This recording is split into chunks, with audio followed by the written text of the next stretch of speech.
Right, hey guys, how are we doing? Back with another video from Totally Not Mark. We're continuing with his One Piece reviews, and we're checking out G8 and Long Ring Long Road arcs. Now, gonna be honest, I haven't checked out the G8 arc because it's anime. I am manga only.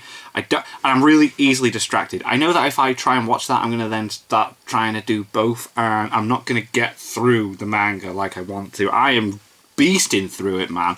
I'm doing good because I'm hoping to react to one of these every Monday now, so I think I can at the pace that I'm doing. So I thought, if watching this, I'll know what actually happens in the G8 arc, and if you guys want to leave stuff in the comments and that as to like what I'm actually missing and stuff after the fact, because then it's not really spoilers anymore, I'm finding out through this, then go for it.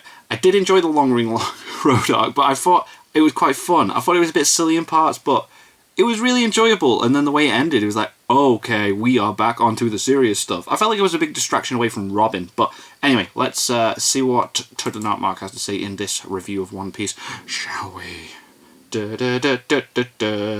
Water 7 is so good as well. I'm absolutely loving it. Loving it. Oh. A few of you did ask me to watch it, and I do apologise, but please understand. It's 11 episodes in it.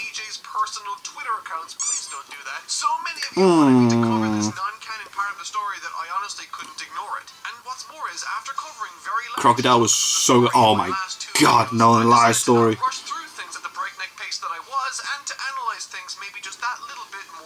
Okay. He was a weird villain. Funny though. Oof. He was cool with his ice. The way he's on his bike on the sea is so cool. And of course, I'll be taking my first dip into the Water 7 saga with the Long Ring Long Land arc. It's surprising Long Ring Long Land, not Long Road. Right. It's crazy. There's so much stuff. And competent stories I've ever read, and now thanks to G8, Robin. watched. I'm Totally Not Mark, and this is my first impressions, thoughts on, and review Yo. the impressive, tense. It was cool seeing the afro and who sort of, like, personality changed a little bit. Yes, love it.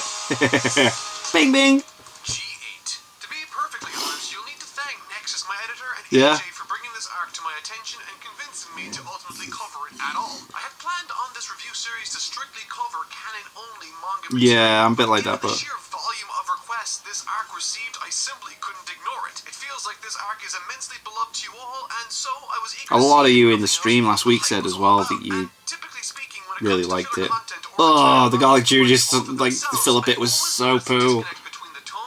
Ugh. Yeah, it didn't feel like it fit in at all. Yeah. Usually for me, filler feels like Yeah. imitation or a caricature of the product I love. In short, I'm usually not a fan of filler arcs, primarily for the reasons I mentioned, but also the tension and stakes feel Interesting non-existent. thing I have to say Always here in a the back of second. my mind, I'm acutely aware that nothing in this arc really matters at all, and once it's all done, it'll revert back to the status quo. Yeah, and we just carry on where we're at. With the canon material. Yeah. And while G8 does exactly that, Well, it has to. doesn't feel like a fan fiction or an imitation, but a tribute to the series, bottling everything I loved about it in a This is probably what my mate Dan, he's been watching One Piece, and he said to me there's no filler. So the filler must be that good that it doesn't feel out of place. That's decent. And possibly my favorite aspect of this arc, it's the absolute funniest I've ever seen One Piece. Yeah. I've never laughed so hard while watching anime in But all of my life. So let's look at the areas of what I thought worked and some of the things I thought could have been done better. Let's dive into G8. okay, cool.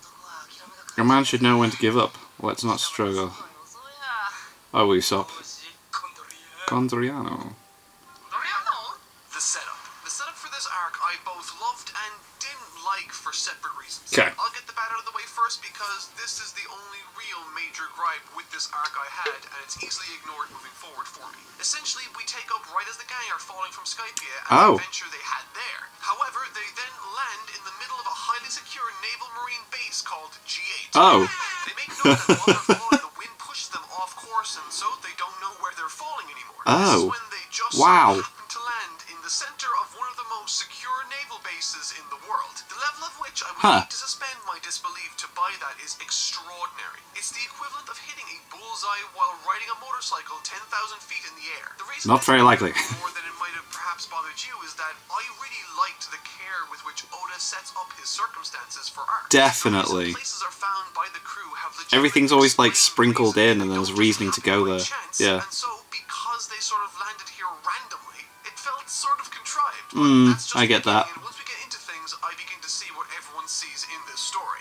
Once again, instead of taking the safe and predictable route of beginning the story primarily from the view of the protagonists, G8 takes his time and shows the day-to-day activities and lives of the crew and characters. Alright, so it takes care with the characters. I like that. That's cool. It felt very Oda-like to me, as the story didn't feel like it was pressure to rush through plot points to establish a goal. But that's not It always does take its time, and I like that.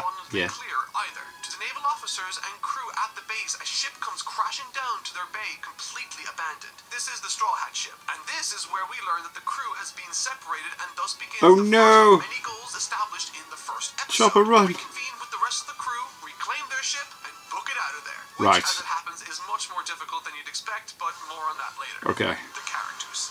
Another reason I typically stay away from filler material is largely due to each character's development suddenly being frozen in place. They do tend to do that, don't they? It's like nothing can happen. Because Oda is sort of a unique case of being one who likes to have his characters in a constant state of development, Yeah. progression, and introduction to new aspects of the world, I felt as though G8 offered a ton in the way of allowing characters to breathe, and for a pleasant change, we actually got to just sit back and enjoy them as they are in various interesting scenarios. All the while also tying the story rather well with the prior canon arcs by utilizing various aspects taken from them, Cool. like the That's dial cool. technology The and dials. which play major roles in this story, Oh. allowing it to feel more like a natural progression rather than the detour it technically is. Oh, that's sick. There were a number of characters that surprised me with how much I actually enjoyed them, but none surprised me more than the head honcho and commander of the base itself, called Commander Jonathan. Commander This naval Jonathan. commander and Right. maritime fishing enthusiast acts as the main antagonist of the arc, and what makes him interesting to me is that he's actually one of the most likable characters I've yet been introduced to in this entire series. Oh wow. That's not all. Where characters like Don Krieg, Bobby, Yeah. Arlong, and Bellamy have been fun, brutish characters to overcome head Yep. on, Commander Jonathan implements a new challenge for the Straw Hats. He's actually an adept strategist, which Oh. is fitting as they are in his territory and he's a high-ranking Right, and he's individual. moving everyone His around. That's cool. upbeat, kind demeanor is a perfect representation of his combat ethic also. His priority is to, first and foremost, cause as little harm and to put his men into as little danger as he can. That's while also really cool. That is very different to what the other pirates are like. And when it comes to the others in the group, the three that shine brighter than they normally have for me have been Chopper, Usopp, and Nico Robin. Cool. During my Drum Island video, I neglected to talk much about Chopper, and really that's primarily because I didn't really know yet what to make of him. He's very much a tragic character, perhaps more Yeah. so than anyone else in the crew. But he's So also likable. incredibly reactionary. The story sort of happens to him rather than he dictates the story. Yeah. Which is fine. We need characters like that, but I'm used He has some really freaking cool moments. I mean, I think Chopper When he saves is fine. I like him. Zoro and he's got his sword in his mouth and it's like, ah. I've said before that one of the main reasons I was impressed with Sanji as a character was how distinct he felt despite sharing. Sanji gets some freaking cool moments later as well. Ah, all those two together. Ah. And Oda definitely does that with Sanji by emphasizing the elements of his character that are unique to him without losing sight of the other aspects we also love. And while Chopper has a very similar dynamic in that he's very like Usopp, he's smart, scared, and funny. In the case of Chopper, I personally haven't found him nearly as funny as Usopp. I don't really No. get anything out of his cuteness appeal, and Usopp is more interesting when it comes to fights for me. So, unlike I love how tactical Usopp is in his weird, like, cowardly way. For me, entertaining enough for him to stand outside of Usopp's shadow. But I'm happy to say that while watching G8, I actually grew to enjoy his character much Alright, that's more cool. than I have in the past. Instead of allowing the story to happen to him once again, he insists on taking the riskier option by staying to help the wounded crewmen of the naval base. Oh. The typically Well, he's a doctor, isn't he? So that makes sense. That's a decision that is rich in character and one that was made and informed by it. Another aspect that changed my opinion of Chopper was something much more superficial. As I said, a big part of Chopper is his cuteness factor. Right, yeah. Let me tell you, when he's voiced by the wonderful Otani, famous for voicing Pikachu, you best believe that cuteness factor Oh, has mate. become all the more apparent. What? At least much more so than it did when I was reading it on the page. I did not know that. That's blown my mind. Wow. Wow. That's sick. Oh my god, that's amazing. Chopper's voiced by, like, the same person as Pikachu. Oh. And speaking of which, let's talk about Usopp. Okay. Usopp is by far and away my favorite character in this arc, and episode 199 is by far and away the funniest episode ever seen in my life. Oh, wow. The episode surrounds Usopp and Robin largely as they attempt to devise a plan to gather intel and to find the ship to book it out of there. Right. And I love this dynamic because they are so intensely different on Definitely. so many fundamental levels. Usopp is loud and boisterous, wanting to prioritize... Robin's very to herself, just like, whatever, sneaky, sneak, sneak. Eager to gather intel quietly to make an educated course of action. And while I love Robin's contribution to this episode, and really don't want to devalue her contribution by perfectly infiltrating the base under another person's stolen identity... Cool. Usopp's antics, lying and scheming in this one took me on a ride the likes of which I won't soon... Makes sense as well, because he does lie about stuff all the time, doesn't he? Script and delivery of these lines by the voice actor. Watching Usopp in the commander's office under interrogation, crumbling before his questioning, with his only response being a meek over and over again, honestly had me shrieking with laughter. Class. So, One Piece now is the first anime to make me cry with laughter, as well as the first manga to make me cry emotionally. I've spent a lot of time trying to describe to you various aspects of this arc that have impressed me, and really I've come to recognize this arc as having and representing a lot of what made One Piece so fun for me. Filled to the brim with tremendously interesting battle scenarios, a clear goal, and more character interactions than most arcs have ever shown us. It takes an expressed interest in demonstrating to us that not only are the Straw Hats not the criminal group they're made out to be, Nope, not at all. a sort of chaotic force of good. A whirlwind one would I would definitely call that a chaotic force of good. I like that description. That's class. And this arc The Miracle! aspect of their dynamic, with each group of characters from the Straw Hats wandering and finding their ways into different facets of the base, elevating and helping each respective situation. And even the commander in pursuit of them expresses that very sentiment. And once again, I'd be lying if this commander character wasn't the primary reason as to why I thought this arc worked as well as Right, it did. okay, interesting, go. His investigation into the abandoned Straw Hat ship by gathering information and through natural means.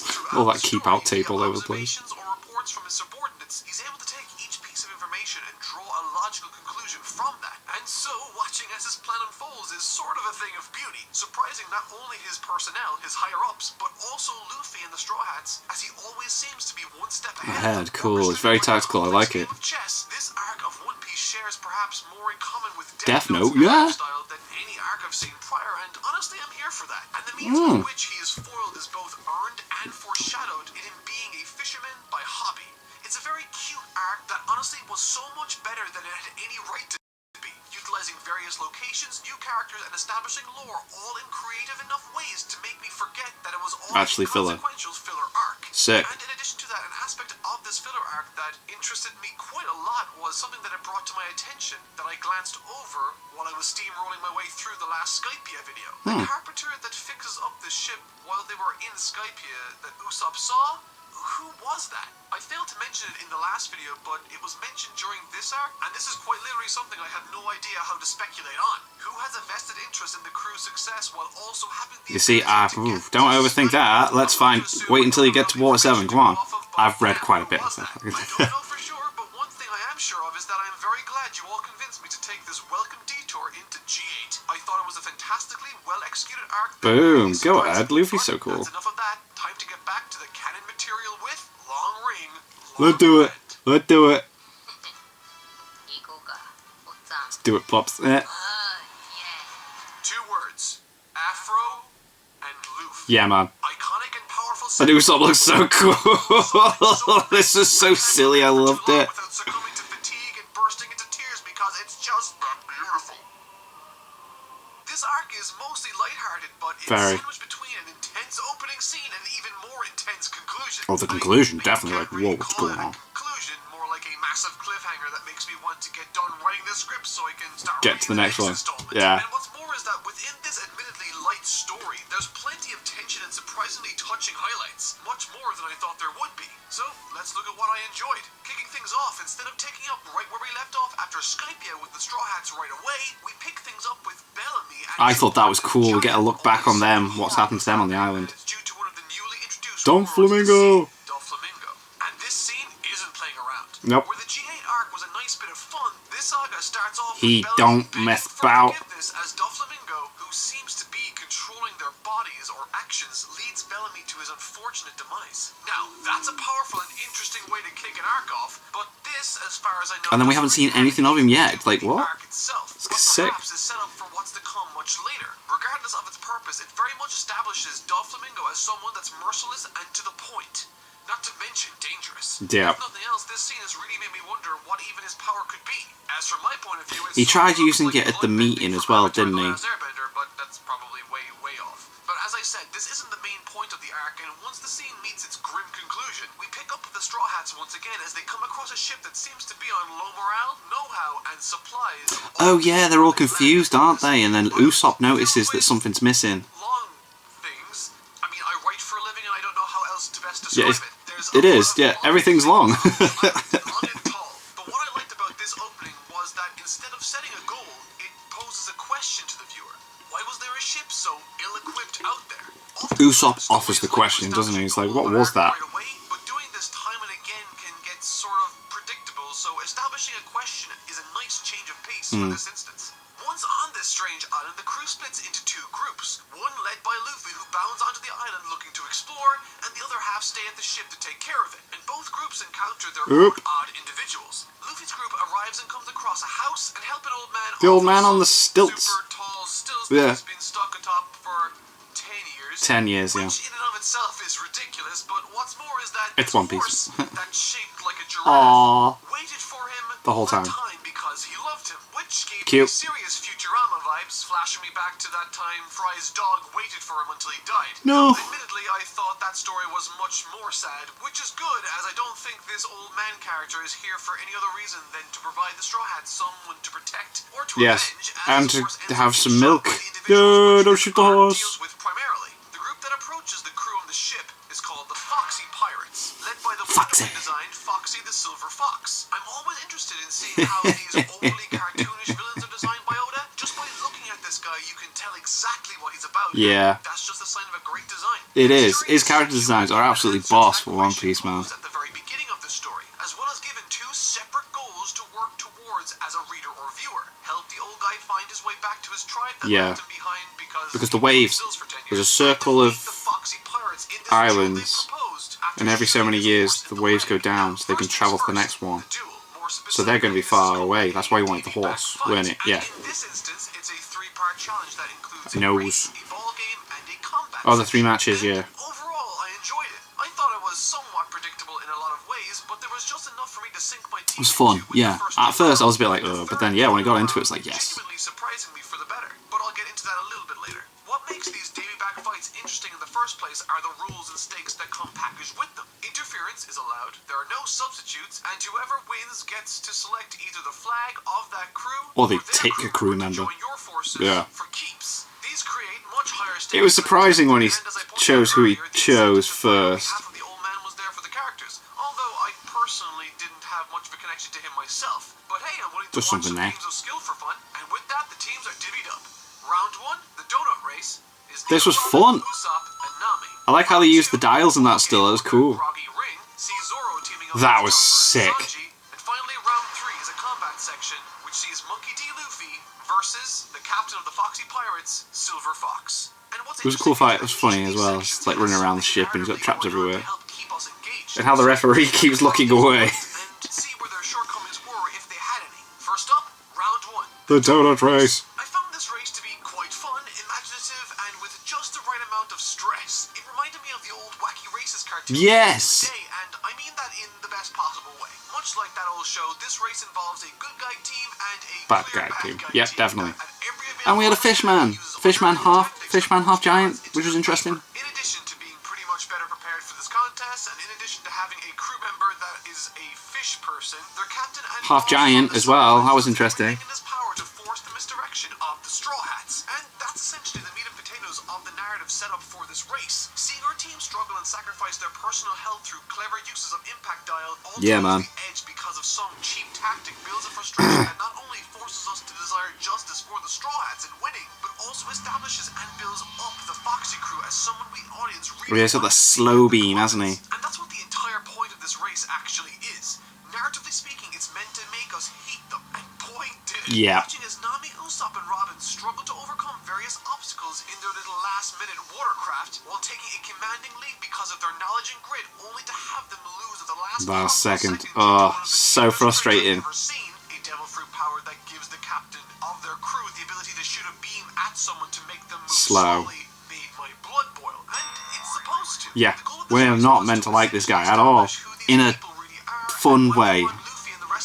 Like, he's meant to be annoying. But what's worse is that not only have we lost this round, but we also lose a valued crew member of Chopper! And this is a particularly difficult thing to watch, as we've seen all of the individual stories this ragtag group of misfits have shown us. And to see one of them get torn away from them is heartbreaking. Specifically because the one that ultimately gets taken away is Chopper. And now it's time to see They want the doctor. back. It's time for The groggy ring. This was brilliant. And Sanji. Because Chopper was taken in the prior round, the team of Sanji and Zoro are now faced with a 2-on-3 Just 2 and 3, yeah. without the ability to substitute. Once again, like the last round with the race, the good guy team is at an obvious disadvantage from the get-go, and that's ignoring the more glaring aspects that are working against them. The imagery during this introductory Oh my portion god, is this was fantastic, sick. shown in a domineering fashion, dwarfing the Straw Hats. The imagery really communicates a When they start using weapons as well, it's like, scenario, and it reminds me a whoa. lot of the imagery from Dragon Ball. Akira Toriyama loved to draw Kid Goku in a very small way, And then have everything shadow him, yeah. Beats them up, yeah.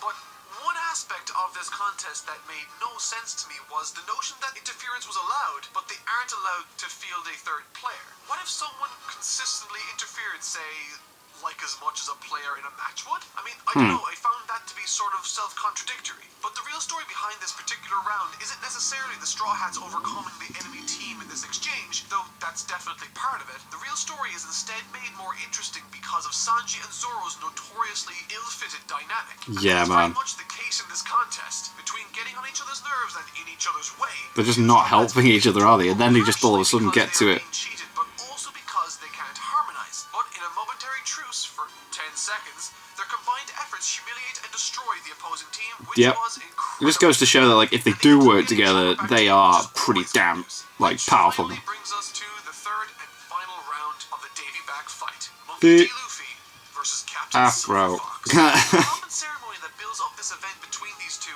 in this final round is so funny. Obviously, after Foxy through underhanded means fixes the location of the fight, stalls, food, merch stands, and even bleachers all get set up as the two begin to enter the ring stage to do Yeah. whoever knocks their opponent outside of the 100-meter circle wins. In Luffy's corner is Usopp, and Usopp looks amazing. Comes out looking fittingly ridiculous. Usopp also is the absolute perfect person to have in Luffy's corner as a hype man. That's amazing. Afro is honestly inspired. But if I'm being perfectly honest, with this final fight, I wasn't expecting anything significant. I was expecting some slapstick humor, some quick thinking, but for Luffy to eventually get the better of him. And all that does happen on a number of occasions as Luffy deals with The way he unfair uses his odds devil fruit against him, power is pretty damn sick, though. Foxy tried to overcome his ridiculously powerful devil fruit ability and even more trouble below deck involving a giant robot and a mirror trick. Yeah. But what's interesting to me anyway is the relentless nature of this fight. Luffy just doesn't give up, does he? He just keeps fucking going. As the fight escalates, the bloody body of Luffy falls on the floor time and time again. And typically, this is where the rule of 3 comes into effect. Typically speaking, a lot of story beats come in 3s. Yeah, definitely. Well, even video game boss fights do. For instance, something repeats, there's a significant difference that turns the tide of that pattern. But with this fight, Luffy falls to the floor way more than 3 times. And each and every time He gets drags back himself to his up. feet, each time slower than the last. Suddenly, as an audience, we stop looking at this fight as something lighthearted and realize It's that getting Luffy serious, is yeah. hurting immensely. And that's when we see this. Throughout this chapter and fight, various characters make note of Luffy's deteriorating condition. Foxy, his crew, and eventually even the Straw Hats, who up until this instance had been firmly in the corner of Luffy, thinking that he could He's got it, and then it's like, wait a minute, what is going on here? Their friend, their captain, beaten into a motionless heap on the floor, even they have to recognize it. But once again, despite being on the verge of losing more than just this match, Luffy staggers to his feet once again, declaring without a hint of reluctancy or uncertainty, I won't lose a single member of my crew, yeah. even if it kills me. Oh, I should have showed the manga panel, man. It looks so epic and intense. Defiant stand before his maker, legs shaking, breathing uneven, but with an unmatched determination spurring him on. Even Foxy's crew begin to get behind Luffy. Yeah, they are. They start cheering him on, don't they? They're like, As I whoa. said, it's breaking this rule of 3 that makes us as an audience things feel more uneasy about this fight, and reinforced by the imagery as well as witnessing the once always nimble Luffy barely manage to move without falling to the floor, is when he's hit by yet another attack, this time more massive than all the rest. And so seeing him stand once again starts to feel uncomfortable, not to mention unpredictable, especially when you know the lengths he's willing to go to. He will do anything to save his crewman. About this is that Luffy was genuinely at his limit and was about to lose had it not been for a complete fluke. A random shard of the mirror from was in his afro. Fight had become lodged in his afro, reflecting the beam back at Foxy before Luffy had time to deal the finishing blow, finally taking the win. For something to finally go their way, And he just like, and then it just all speeds up, and it's like, oh. To see Foxy finally get his comeuppance was incredibly cathartic. It was very, very nice to see. And perhaps very fittingly, it was the power of the hairdo that won the day. And so closing the book on this chapter, Luffy takes the Jolly Roger and gives it to the old man as a symbol that those that dealt the deed to his horse have been taken care of. Yeah, that's cool. Perhaps the most interesting part of this chapter is still to come, and it comes in the form of this gentleman. Oh, ho ho ho ho ho.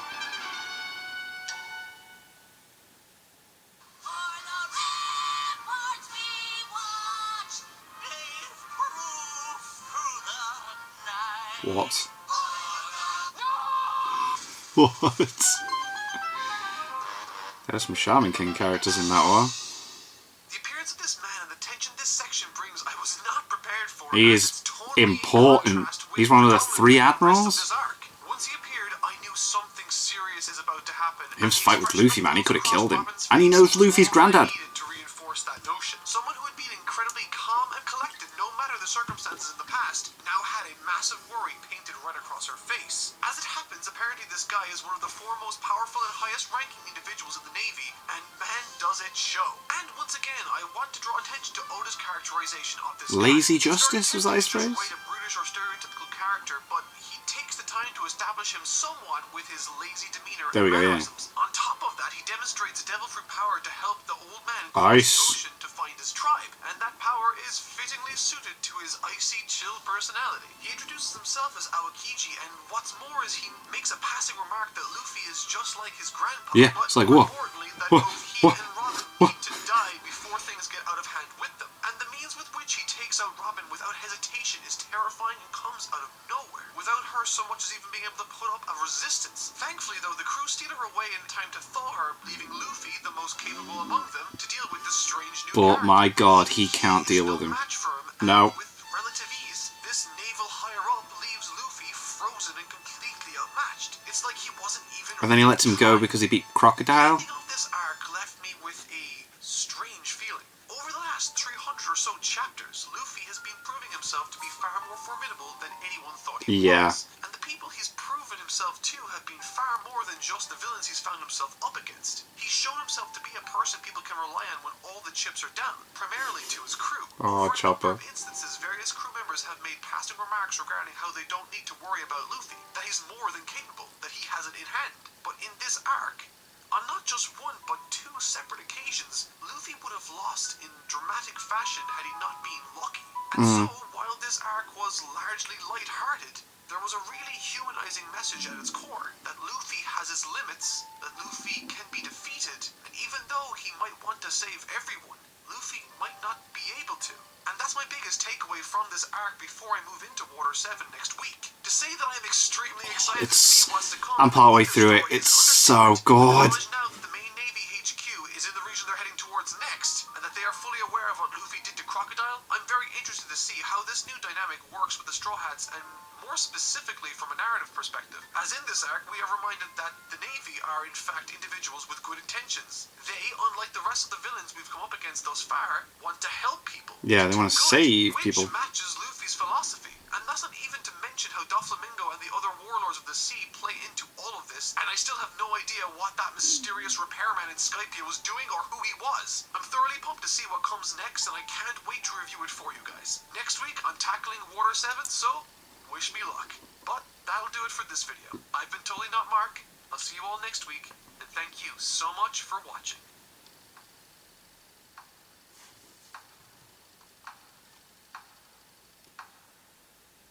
What's going on? Oh, is it just the outro? Yeah, so G8 sounds cool. Sounds cool. I like that. It's a fun little story, and I like that like they managed to make it fit in. That's cool because it's not often that like filler can feel very non-filler-esque. That's probably why my mate Dan does just straight up said to me, because he's been watching One Piece for a while now. He's like, yeah, there isn't any filler in One Piece. But then I found a web page that had like every episode that was filler and said to him just like that. But yeah, that's cool. And then obviously I'm partway through Water 7. I'm really, really enjoying it. So what my plan is now is just keep reading One Piece and then just keep reacting to one of these Totally Not Marked reviews of One Piece every Monday, so that I can do it at quite a decent pace. Yeah, so that's cool. I hope you guys don't mind. And so yeah, thank you very much to my patrons. My patrons. If you want your name at the end of every video that I upload, just click the link in the description to the Patreon page. $1 a month is all it needs. All I asking for. I'm still not used to this. And thank you guys very much for watching. What do you guys think of that? What do you guys think of this? Click like, subscribe if you haven't already. Leave comments down below. Let me know what I should watch and discuss in future videos. And I'll see you guys. So you guys next time.